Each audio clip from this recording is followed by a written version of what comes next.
I'm Brian Lilly. Corruption among police and politicians. That is the topic of tonight's byline.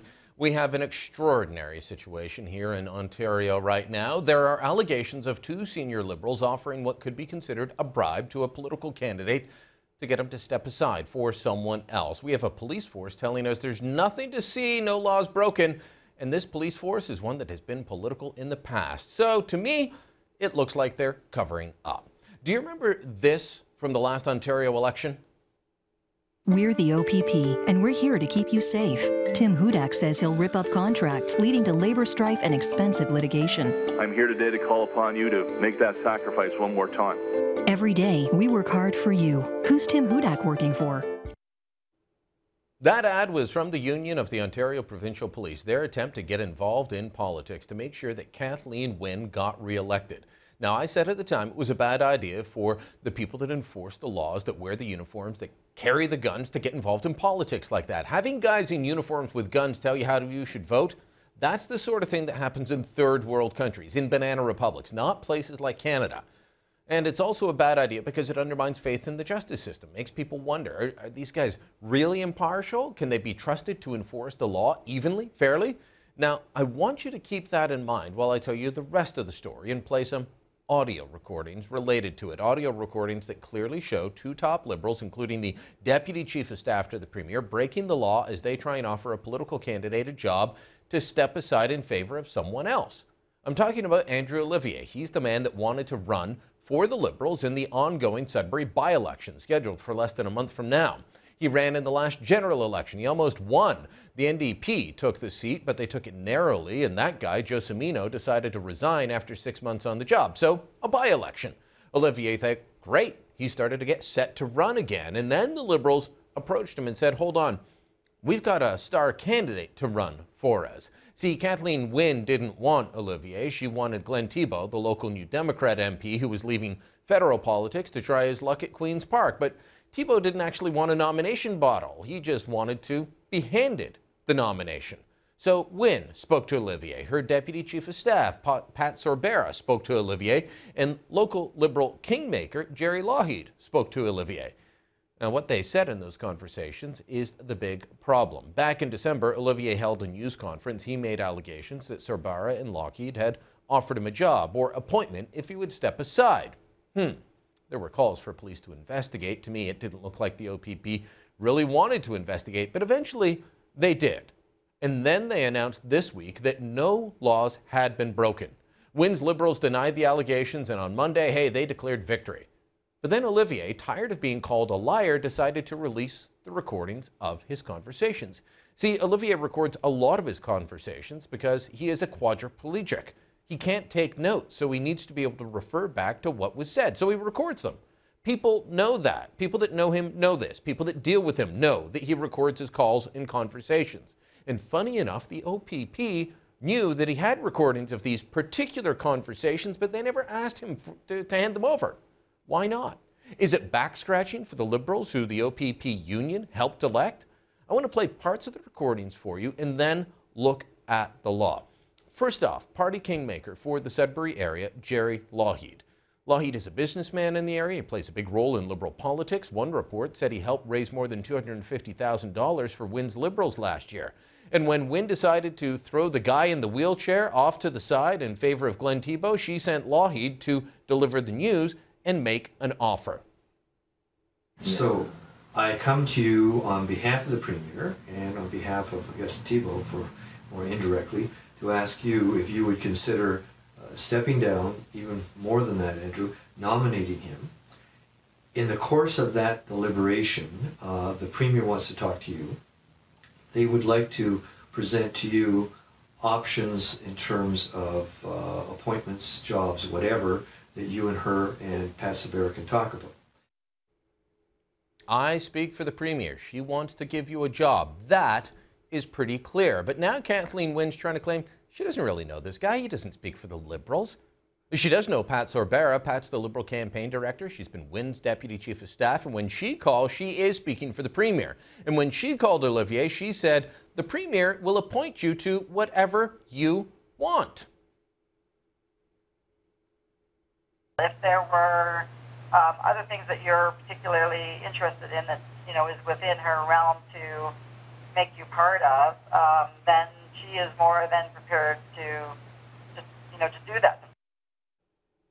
Now, if that isn't clear enough, Sobara again said, let us know what you want and we can help set you up with it.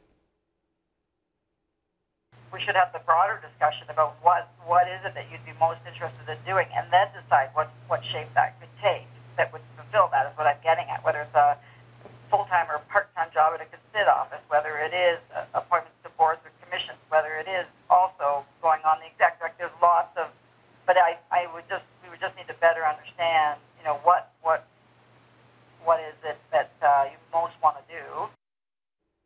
Now, the Liberal response is to claim no specific job was offered. Well, they're kind of right. They offered him any job or appointment he wanted that the Premier could give. That is pretty wide-ranging. Tell us what you want. We'll give it to you. That's what they said to him. The Elections Act is pretty clear on this. It says it is an offence to directly or indirectly give, procure, or promise, or agree to procure an office or employment to induce a person to become a candidate, refrain from becoming a candidate, or withdraw his or her candidacy. What you heard also violates sections of the Criminal Code dealing with bribery. I don't see how the Premier and her messengers don't get charged here, how they don't get convicted. This is clear evidence of offering someone a job or appointment not to run, and that is against the law. The OPP now say that they've heard about the recordings and, well, they'll look into this again, but I don't trust them anymore. They knew about the recordings and decided they didn't need to hear them before clearing their friends in the Liberal Party. What we're dealing with here is corruption on a massive scale, and someone needs to clean it up. The question is who? And that's the byline. Liberals thought they could win fair and square. They would have done it fair and square. Instead, they cheated the people of Sudbury out of a good candidate, Mr. Olivier, a man with a lot of integrity. They tried to get the jump on us in terms of the election date.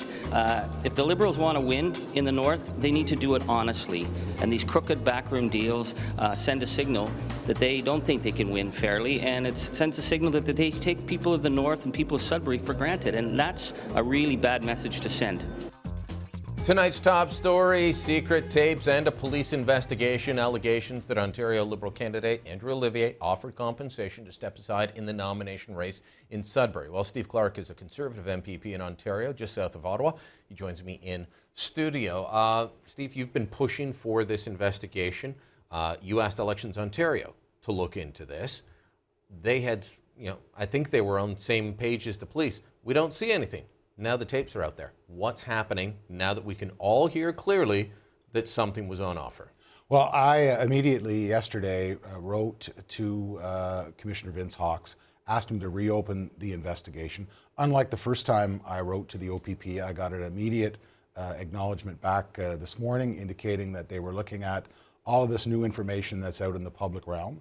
So, I'm encouraged. I met with Elections Ontario officials, senior officials yesterday morning, and as a complainant, while they may not acknowledge it publicly, they certainly acknowledged to me that there is an active investigation going at Elections Ontario. So I'm encouraged with what's happened in the last 24 hours, clearly on the tapes, and I know many of your viewers have listened to the tapes. There's some pretty damaging material there for the Liberal Party of Ontario. And I want to know, though, why the OPP didn't ask for those tapes. They knew that they existed, but all Andrew Olivier said was, I don't want to just hand them over to you, so get me a warrant, I'll give them to you. They said, we don't need to hear them, and they took a pass. That, to me, looks like they're trying to cover tracks for Liberals. Well, listen, I can't speak for the OPP. However, I knew that they existed. I had people in Sudbury call me and email me and text me and tell me that this was happening. So you would have thought that that would have been included in the initial investigation. I'll tell you, yesterday when the tapes were made public and were available on YouTube, the minute I called Elections Ontario and indicated that I wanted them to acknowledge that there was this new information, they were very quick to say, yes, we'll ensure that we make it a part of what we're doing. Hopefully, I'm losing faith in the OPP. Not as much as Kathleen Wynne, though. I want to play you her reaction from today, because she said yesterday, these tapes exonerate Pat Sorbera. We've played them. They don't. But today, she said, among other things, that there was no specific job offer made. Listen in. The transcript and the tapes that are now in the public realm really confirm exactly what I have said from the beginning of this process. I don't know whether my conversation with Andrew was taped. I have no idea if the tape if there is a tape and if my comments are released, it will confirm once again that what all of us were trying to do was to present opportunities that Andrew might want to take advantage of to stay involved as part of the Liberal team, the Liberal family. As my mother would say, that woman has a brass neck. She is saying, well, we just wanted to show opportunities. Is it legal for me to say to you, Steve, don't run in the next election? I'm going to give you a job if you don't run because I want someone else to have your seat? Well, no, you can't. You can't have influence peddling involved in provincial politics. And clearly, anyone who listens to those tapes or reads that transcript knows that the Premier's word, when she talks about opportunities, there was some jobs, agencies, exactly. Boards, commissions. Exactly. So it's pretty clear. I think now that the tapes are made public, that people have access to them, now there are active investigations, and the Premier can deny it all she wants, but I'll let the court of public opinion, people that listen to those tapes, know that something was offered. Okay. She said no specific job offer was made. She's right. They said whatever you want, full-time, part-time, a commission board agency. So that's worse. And it's a bit like saying, you know, a waitress hands you a menu but says, I didn't offer him a specific meal. No, it's take your choice of what's there. Does it matter that it wasn't a specific job of, we'll give you this specific job? Well, I think it was very clear on the tapes that, that they were looking to see what Mr. Olivier wanted. I remember. But in terms of the law, I don't think it makes a difference no, whether it's here we'll give you this job or here we'll give you the job you want. Yeah, you're right. When you start looking at the actual way the law is written, there is a very fine line there, and they did make an offer. Everyone who listens to that, when you're talking about jobs in a constituency office or positions, it's very clear when you listen to the tapes that there was overtures, far more than opportunities that the Premier talks about. I'm glad the OPP are again looking at this. I'm glad that the Elections Ontario officials came to me as a complainant and said that they're going to continue to investigate this. This is a bombshell, and really speaks to why so many people are cynical about politicians and politics. It's this kind of crap that we're seeing where deals are being offered in the back room. It's got to stop. Well, if this doesn't get cleaned up, then it'll drive even more people away. Mr. Clark, thanks so much. Email us your thoughts, byline@sunmedia.ca.